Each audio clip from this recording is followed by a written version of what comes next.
Hey, what's happening, Nation? It's Joku. Want to come out and take a look at the tight end room tonight? We have 6 tight ends. We got to cut it down to 3. Gruden likes to run 3 tight ends on his 53-man roster. I was really excited to break down the tight end room. This is one of my favorite groups on the entire team. I think we have a ton of talent here, so I wanted to break it down and just kind of get your guys' opinions. That third tight end spot is completely up in the air right now, and so I want to just kind of break down each of these dudes and just kind of give my opinion and just say where I would put them.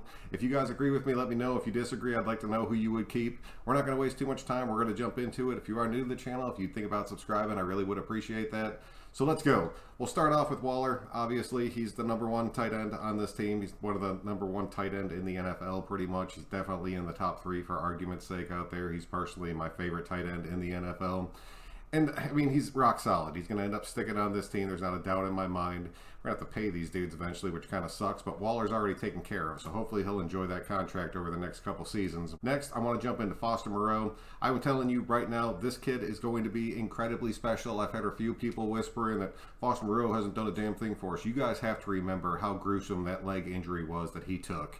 And as of last season, I promise you, I still think he was still hurt, man. A lot of people were saying that he was still all banged up. He came out, he was active for all 16 games last year, but we had the Witten experiment going on, and that was painful as hell to watch, and we all had to suffer through it. But I think he was just there to give Foster another full year to get his leg right. I'm telling you, him coming out this season, being fully healthy, being on the offense with the running backs that we have now, with Waller already on the team, hopefully with Ruggs and Edwards being able to step up, but having John Brown out there as well, it's really going to open things up for him. I really think this is going to be like a breakout season for Foster Moreau. I am excited as hell about that because I love this kid. Coming out of LSU, wearing the number that he wore at LSU. If you don't know the history behind that, you need to research it. This kid is going to be something special in the NFL, and he is definitely moving straight up right next to Waller because his ass is not going anywhere. I promise you that. And that leaves us with 4 dudes sitting on the list. We have to put somebody in the practice squad. We have to keep one more person, and the other 2 are cut. Hear me out on these final 4 because I really want to see what you guys think. We'll start off with Bowers. I was pretty high on Bowers last season. We brought him in as an undrafted free agent. He ended up making the practice squad and stuck with us for the entire year. And I liked his size. I liked his speed. I really liked what he brought to the table. But at the end of the day, I thought he could have taken Carrier's spot. I was wrong about that. Gruden loves Carrier, loves him. And Carr honestly loves him. He's pretty good on the special team. So as of right now, this is his spot to keep on this team. I just don't think he's going to be able to do it.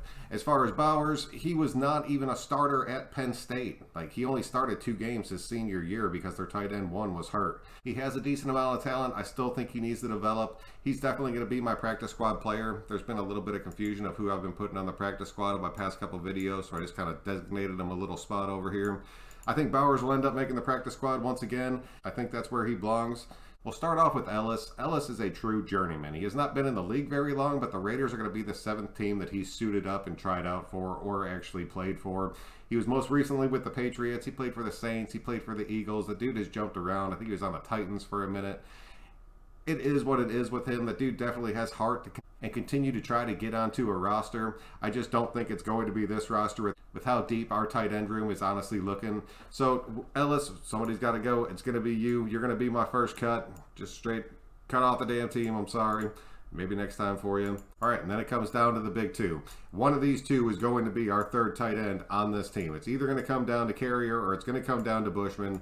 I am honestly hoping at this point that Bushman wins this spot. I am not going to lie about that at all.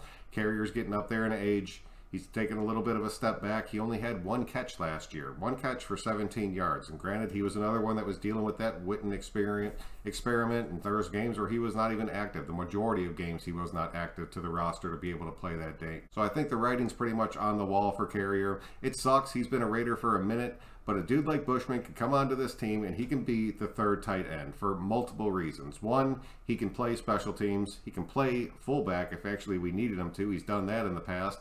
And Bushman is a tight end that for BYU went over 500 yards back-to-back seasons. That is something that very rarely happens at BYU.